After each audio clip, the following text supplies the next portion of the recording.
यहाँ लोगों की अपनी हुकूमत थी नहीं और उसका खमियाजा भी हमने भुगता है। आज चलिए देर आए दुरुस्त आए, इलेक्शन कमीशन के तरफ से 3 फेजेस में इंतखाबात के तारीख का ऐलान हो चुका है और बड़ी जल्दी से जो है ये शेड्यूल जो है समाप्त होगा। शायद 87-88 के बाद ये पहली मर्तबा है कि इतने कम अरसे के अंदर और इतने कम फेजेस में इलेक्शन जो हैं जम्मू कश्मीर में कराए जा रहे हैं। जाहिर सी बात है कि पॉलिटिकल पार्टीज़ के लिए ये एक नया तजुर्बा होगा, लेकिन मैं नेशनल कॉन्फ्रेंस के तरफ से इतना ही कह सकता हूँ कि हम पहले से ही इस दिन की तैयारी में लगे हुए थे और बिल्कुल फौरी तौर हम अपना इलेक्शन का सिलसिला जो है वो शुरू कर लेंगे। इसके साथ साथ इलेक्शन कमीशन ऑफ इंडिया के तरफ से अभी जो मैं उनका प्रेस कॉन्फ्रेंस सुन रहा था, उन्होंने फ्री और फेयर पोल्स पे बहुत ज़ोर दिया। उन्होंने सिक्योरिटी को लेके किसी तरह की पॉलिटिक्स नहीं होनी चाहिए उसका ज़िक्र किया।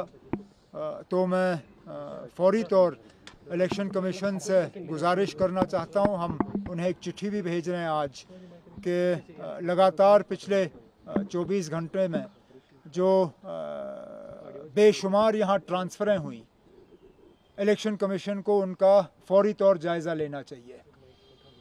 इतने सारे अफसर अचानक ट्रांसफ़र किए जाना, हमें तो शक है कि ये हुकूमत, दिल्ली की जो हुकूमत की पार्टी है बीजेपी, उन्हीं का लगाया हुआ लेफ्टिनेंट गवर्नर है यहाँ पे। बीजेपी को मदद और बीजेपी को फ़ायदा और उनके जो सहयोगी बी टीम, सी टीम, डी टीम है यहाँ पे, उनको मदद पहुँचाने के लिए ये ट्रांसफ़रें कराई गई हैं। इलेक्शन कमीशन ऑफ इंडिया के तरफ से फौरी तौर इन ट्रांसफ़रों पे जो है एक उनको इनका नोटिस लेके उन्हें एग्ज़ामिन करना चाहिए और जो ट्रांसफ़र्स उनके गाइडलाइन से बाहर हैं उनको रोक दिया जाना चाहिए। और इसी के साथ साथ जो पिछले 1-2 साल में मेन स्ट्रीम पॉलिटिकल पार्टीज़, खासकर वो जिन्होंने बीजेपी और बीजेपी के एजेंडा की मुखालफत की, हम लोगों की जो सिक्योरिटी कम की गई है, कुछ ऐसे लोग हैं जिनकी सिक्योरिटी पूरी तरह से पिछले दिनों विड्रॉ की गई, फौरी तौर इलेक्शन कमीशन के तरफ से इसमें ऑर्डर दिया जाना चाहिए और मेन स्ट्रीम जो non BJP allied political parties हैं उनकी सिक्योरिटी जो है फौरी तौर रिस्टोर की जानी चाहिए। बाकी इलेक्शन के हवाले से जो बातें करनी होगी आगे आगे तो आप लोगों से बड़ी मुलाकातें होंगी तो बात करते रहेंगे। बताइए ना, देखिए यहाँ से शुरू करते हैं फिर यहाँ तक पहुँच जाएंगे। देखिए ना, जहाँ तक मेरे अपने इलेक्शन लड़ने का सवाल है, हालांकि मैं अभी भी अपनी जगह ये मानता हूँ कि मैं इलेक्शन लड़ना नहीं चाहता हूँ। हकीकत ये है कि तंजीम के अंदर से और बहुत मेरे ऊपर दबाव बना हुआ है।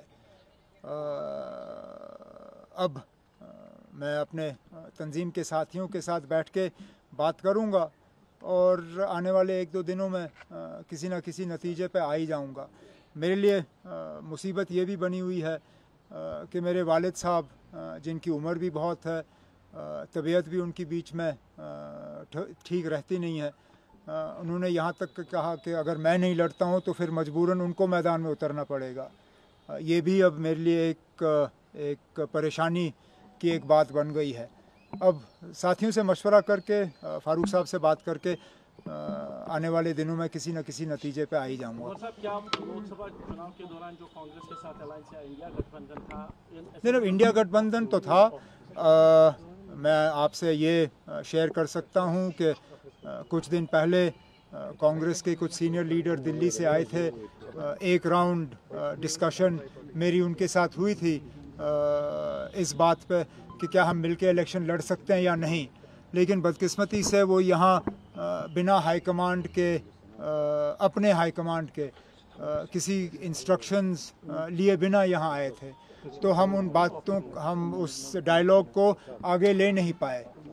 अगर आज कांग्रेस के पास कोई कॉन्क्रीट सजेशंस हैं या उनके पास कोई कॉन्क्रीट आइडिया है जिससे कि हम मिल बैठ के कोई अंडरस्टैंडिंग कर सकते हैं, तो हम ज़रूर उनसे बात करने के लिए तैयार होंगे। 2 दिन पहले नेशनल कॉन्फ्रेंस के सदर फ़ारूक अब्दुल्ला साहब ने कांग्रेस के कुछ सीनियर लीडरों से टेलीफोन पे भी बात की थी इस सिलसिले में कि बातचीत के लिए जो है हम एक रास्ता खोल दें। अब इलेक्शन तो अब हमारे सिर पे है, ज़्यादा वक्त रहा नहीं, अब देखते हैं इन दिनों में हम क्या कर पाएंगे। क्या बाकी किसी पार्टी से गठजोड़ की कोई उम्मीद? ना, अब जिन पार्टियों ने हमारे खिलाफ पिछले दिनों में इलेक्शन लड़ा उनके साथ और जो उस इलेक्शन के बाद भी हमें गाली देने पे थके नहीं, उनके साथ शायद मुश्किल होगा, क्योंकि रिश्ता उनको ठीक करना था, बजाय ये कि वो रिश्ता ठीक करें उन्होंने रिश्ता और बिगाड़ा। लेकिन चलिए अभी देखते हैं किस तरह के हालात बनते हैं, वक्त ज़्यादा है नहीं हमारे पास। जिस तरह के हालात है सर, पिछले दिनों जो सिक्योरिटी सिचुएशन हुई है उसको देखकर आपको क्या लगता है कि चुनाव जो है सही मायने में हो जाएंगे? ना, बिल्कुल क्यों नहीं होंगे। अगर हम 96 में चुनाव कर सकते थे, अगर हम 98 में कर सकते थे, 99 में कर सकते थे, 2002 में कर सकते थे, तो आज कम से कम हम ये तो मान के चल सकते हैं कि जम्मू कश्मीर 2024 और जम्मू कश्मीर 1996 ज़मीन आसमान का फ़र्क है। अगर हम उस वक्त इलेक्शन करा सकते थे तो आज तो मुझे कोई इस तरह की कोई परेशानी नहीं है कि इलेक्शन नहीं होंगे। हाँ, सिक्योरिटी को लेके इलेक्शन कमीशन को हमारा थोड़ा सा जो हमारे खदशात हैं उनका ख्याल रखना होगा, लेकिन हम किसी तरह से हालात को देखते हुए जो है मैदान से पीछे हटने के लिए तैयार नहीं है। एक सेकंड जो ऐड करना चाहूँगा सिक्योरिटी पॉइंट ऑफ व्यू से, जो जम्मू में सूरत हाल रही है और जो रिपोर्ट्स थे सही था या गलत था कि अक्रॉस द बॉर्डर ट्रेन लोग भी आए हैं, जिसके नतीजे में ये कहा गया था शायद इसीलिए सक्सेसफुल अटैक्स हुए। क्या सिक्योरिटी ग्रिड में चेंजेस लानी होंगी इलेक्शन से पहले? और साथ साथ में जो ऑर्डर्स गवर्नर की तरफ से, अभी आपने कहा ट्रांसफर्स, 7 ऑर्डर्स हमने सुने हैं आईपीएस ऑफिसर्स एडमिनिस्ट्रेशन में, किस तरह का एक प्लान? लेकिन अब जहाँ तक आपने ग्रिड या सिक्योरिटी के हवाले से बात की, आपको और क्या चेंज चाहिए? डीजी बदल दिया गया है। जहाँ इलेक्शन के दौरान अक्सर बेशतर हमने देखा है कि इस तरह की चेंजेस नहीं होती। हम तो ये सोच रहे थे कि शायद जो एग्जिस्टिंग डीजी है, जिसने बीच बीच में हमारे खिलाफ पॉलिटिकली भी जो है एक फ्रंट खोला था, हमने सोचा था शायद इसको एक्सटेंशन देंगे, लेकिन एक्सटेंशन देने के बजाय 15 अगस्त को ही ये साफ़ कर दिया कि उन्होंने यहाँ रहना नहीं है। अब उनका जो रिप्लेसमेंट है वो आके कमांड संभाल लेगा। बाकी जहाँ तक आपने ट्रांसफर्स की बात की, खर्चात तो हैं ना। 15 अगस्त को कौन सा सरकारी अफसर दफ्तर जाता है?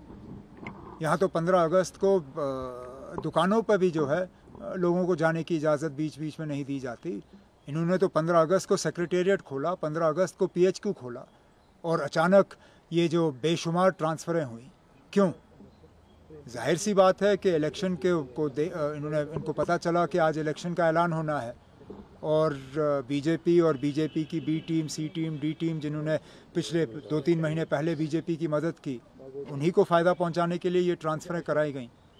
नहीं तो इलेक्शन कमीशन ऑफ इंडिया की तरफ से, अगर मुझे याद है, कुछ हफ्ते पहले वाज़िया हिदायत आई थी कि जो अफसर इलेक्शन के साथ इन्वॉल्व हैं उनका ट्रांसफ़र नहीं होना चाहिए। आपने तो डीसीज़, एडीसीज़, इतने सारे अफसर ट्रांसफ़र किए, तो जाहिर सी बात है कि लेवल प्लेइंग फील्ड के बजाय आप एक अनबैलेंस्ड प्लेइंग फील्ड यहाँ कायम करने की कोशिश कर रहे थे। सर, आर्टिकल 370 नेशनल कॉन्फ्रेंस के लिए इम्पोर्टेंट है। This will be the first election of national conference और आप आर्टिकल 370 के बगैर इलेक्शन लड़ रहे हैं, कितना मुश्किल होगा? सेकंड क्वेश्चन ये है कि जो शॉर्ट पीरियड में इलेक्शन हो रहे हैं, 3 फेजेस में कम समय दिया गया है, व्हाट डू यू थिंक इसका ये डिसीजन क्यों लिया गया है? कम समय में क्यों इलेक्शन? मैं दूसरे सवाल का जवाब पहले दूंगा। जब पार्लियामेंट इलेक्शन 7 फेज़ में अनाउंस हुए तो आप ही के चैनल्स और अखबारों ने कहा कि इतना लंबा क्यों खींचा जा रहा है। अब जब 3 फेजेस में यहाँ इलेक्शन हो रहे हैं तो ये पूछा जा रहा है कि ये क्यों किया जा रहा है। अब देखिए साहब, दोनों तरफ से तो हम शिकायत कर नहीं सकते। अगर वो ज़्यादा लंबा था 5 फेज़ हमारे लिए, तो फिर हम 3 फेजेस पे शिकायत क्यों करें। और 3 फेज़ और 5 फेज़ में वैसे भी कौन सा खास फ़र्क है। हम लोग 1 सेकंड, लेट मी फिनिश। हम लोग इलेक्शन के ही मोड में ही रहे ना। अभी 2 महीने पहले हमने इलेक्शन लड़ा, हम तो उसी मतलब मूड में रहे। हमारे लिए कोई ख़ास मुश्किल नहीं होगा। हमने अपना मंशूर भी तैयार किया हुआ है।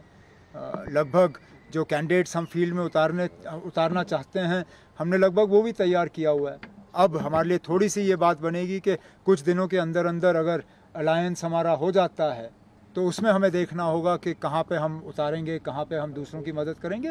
वो आने वाले दिनों में हम फैसला ले लेंगे।